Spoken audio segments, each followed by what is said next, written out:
What would you do if a bloodied stranger knocked on your door in the middle of the night, screaming for assistance? Would you let them in or leave them to face the nightmare they're fleeing from? Tonight, we will delve into a story of fear, mystery, and a discovery far darker than anyone could have predicted. The time is 3:30 a.m. on a random Tuesday in October. I'm soundly asleep on my couch when I'm startled by loud banging and screaming. This wasn't your typical 3:30 a.m. drunk outside, but the kind of scream that makes you think someone is dying. You recognize that sound when you hear it. I jump up to see a half-naked woman covered in blood knocking on my door. Her ripped button-down shirt barely holds together and it's cold outside, October in New England. She's frantically banging on my door, screaming, "Help me! Please help me! They're chasing me! They'll kill me!" Now, I'm not the most intelligent person, but I'm also not going to open my door to a bloodied stranger. I sounded my alarm, hoping to scare away whoever was pursuing her. But then I do the most humane thing. I let her in. Once inside, I lock the door and notify the alarm company to dispatch police and an ambulance. Meanwhile, the woman is bleeding profusely across my living room, crying hysterically and repeating, "They were chasing me like animals." I notice she speaks with an accent, possibly Russian or Romanian, and her English is broken. She's terrified.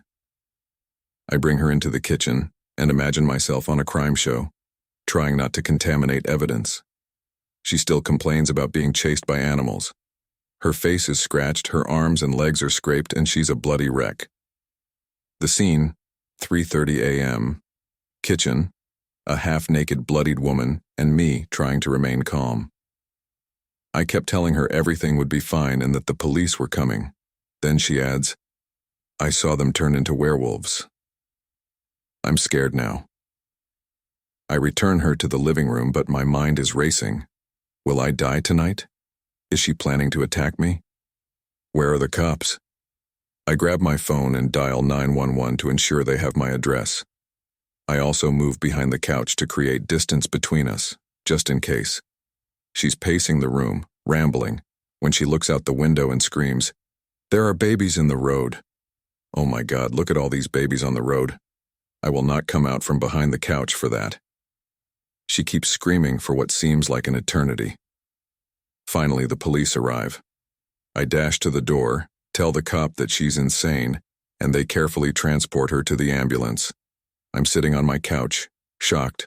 What the hell just happened? The following day, the police blotter says, "Resident assists woman claiming to be chased by werewolves." Absolutely fantastic. It turns out I knew her.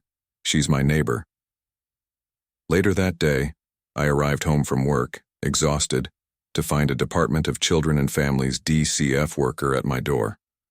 The DCF representative informed me that the woman was my neighbor, who shares a driveway with me. She says the woman has a missing child. The lady also claims that the woman was under the influence of mind-altering substances. She appears to be Romanian, and things are only getting weirder. The next day, police cars, a K-9 squad, and many officers arrived at my neighbor's house. They say the house is a sex trafficking operation for Romanian immigrants. The woman had a child, but it had been taken away months before. The house was filthy. There were mattresses everywhere, and there was no doubt something was wrong. The woman had been high, freaked out, and dashed to my door. The remainder is history. The moral of the story is that if you don't let crazy, bloody, half-naked women into your home at 3:30 a.m., you'll never find out your neighbors are running a sex trafficking operation for Romanian immigrants. Sometimes the most terrifying horrors aren't the monsters we see, but the dark secrets hidden next door. If you enjoyed this terrifying tale, remember to like, subscribe, and click the notification bell for more stories that will keep you awake at night. Be safe and stay curious.